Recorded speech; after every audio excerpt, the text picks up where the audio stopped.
Bueno, encantada entonces esta noche de presentarles al padre Danilo Eterovic Garrett. El padre Danilo es sacerdote del Opus Dei, es profesor de ética de la Universidad Austral, es bachelor en finanzas de Georgetown, máster en economía y administración de empresas del IESE de Barcelona, hizo también el doctorado en teología moral en el Colegio Romano de la Santa Cruz de Roma y es profesor de ética en el IAE. De manera que después de haber tenido las dos conferencias anteriores del curso para ver todo el panorama jurídico y médico, es un honor para nosotros recibirlo, padre, para que nos explique lo que sobre ética tiene relación con el tema que nos preocupa.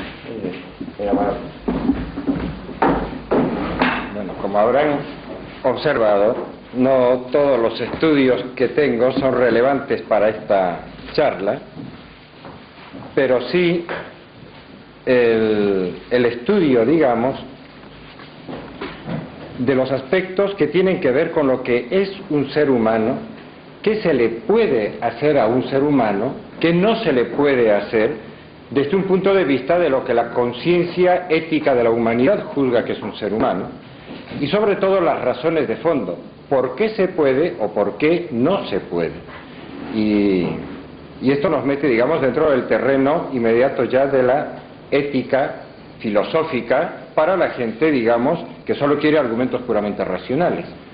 Para los cristianos, que además, sin desmedro en absoluto de los argumentos puramente racionales, conocemos a través de la revelación divina datos fundamentales sobre quién es un ser humano, bueno, la riqueza de respuesta es mucho mayor, ¿verdad?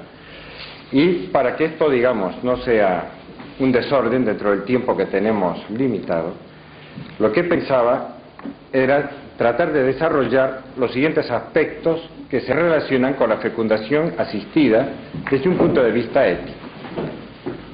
Por una parte, tocar los temas fundamentales, por decir así, que están relacionados con esta materia. Y veremos que son 3 o 4 realmente básicos, amplios, y que tienen que ver también con otros aspectos de la conducta humana, no solamente con la fecundación asistida, pero son esenciales para entender las cosas. Luego veríamos algunos problemas más típicos, ya específicos, que se presentan en la procreación asistida, tal como el magisterio de la Iglesia ha ayudado mucho con un documento que se llama la Donum Vitae, el don de la vida, a precisar. Y por último dejaría para el final algunas peculiaridades técnicas que con este desarrollo francamente acelerado que tienen las ciencias de la fecundación asistida, plantean cosas inéditas cada pocos días. Sería una locura pretender pasar un juicio ético sobre cada uno de esos temas, porque incluso el conocimiento técnico es difícil, ¿no? Pero sí podríamos dar algunas líneas generales para poder hacer una valoración en cada caso singular. Entonces, lo primero, temas fundamentales. El primero que realmente interesa en estos temas, creo, es plantearse ¿desde cuándo existe una persona humana? Si este tema no se puede responder de ninguna manera, entonces realmente no vale la pena ni siquiera decir que hay una ciencia, una bioética, porque todo sería simplemente cuestión de sentimientos o de sentimentalismo. El problema es si la inteligencia humana puede resolver este problema. ¿Cuándo empieza un ser humano a existir como persona, es decir, con derechos y con deberes? Derechos que a lo mejor todavía no puede exigir, deberes que todavía no puede realizar, como es muy común además en la naturaleza humana. Cuando uno está enfermo, hay ciertos deberes que no puede cumplir, cuando está dormido tampoco los puede realizar, hay situaciones parciales en la vida en las cuales uno no puede. Pero en las primeras etapas de la vida, ¿cuánto tenemos algo que se puede llamar ya no simplemente cosas, sino persona? Es decir, ¿cuándo tenemos a un alguien? La respuesta, digamos, de la antigüedad clásica no nos puede terminar de sacar de la duda, porque ha habido sus más y sus menos entre los pensadores antiguos.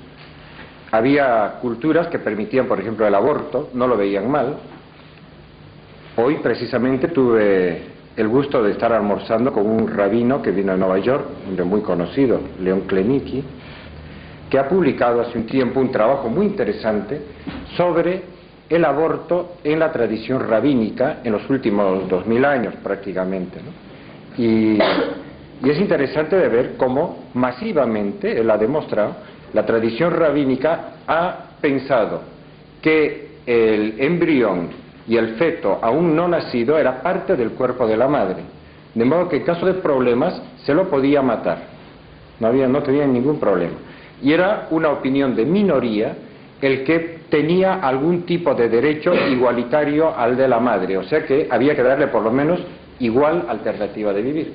O sea, las tradiciones culturales y religiosas de la humanidad sobre este tema durante muchos siglos han aportado resultados discrepantes.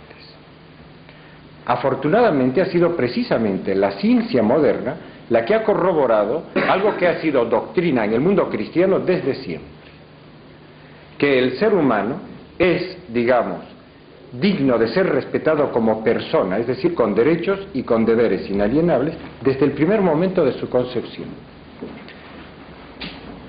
Digo que en el cristianismo esta tradición ha sido firme, o sea, no es motivo, digamos, ahora de discrepancias históricas, porque está firmemente probado.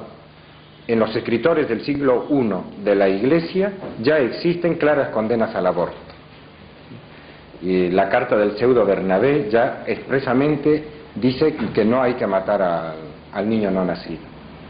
Pero además están las fiestas religiosas dentro de la Iglesia Católica, lo digo a título informativo nada más, para que vean qué fuerte es esta tradición, y también qué peculiar, que no la han compartido muchas otras razas, culturas y digamos, pensadores de diversa tradición. En la Iglesia Católica, la Navidad se ha celebrado desde tiempo inmemorial el 25 de diciembre. Y también desde tiempo inmemorial se ha celebrado la Anunciación, es decir, el primer día en que se dice que el Verbo de Dios se hizo hombre, el 25 de marzo.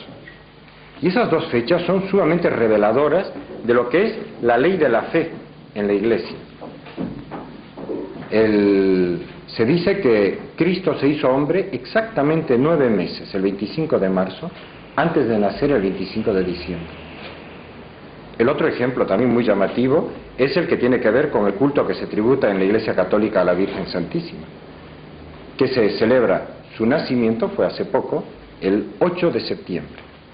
Exactamente 9 meses después del 8 de diciembre, que es la Inmaculada Concepción de María. O sea que por ambos lados nos ha llegado una tradición litúrgica con un contenido de fe muy grande, que no podría la Virgen ser inmaculada, es decir, en su alma, si no tuviera alma. De modo que está implícita en la fe de la Iglesia Católica que tenía alma desde el primer momento de su concepción, 9 meses antes de nacer. Como ven, la tradición desde el punto de vista religioso es fuerte. Pero los argumentos de razón, que son los que nos interesan, los ha proporcionado la genética moderna en los últimos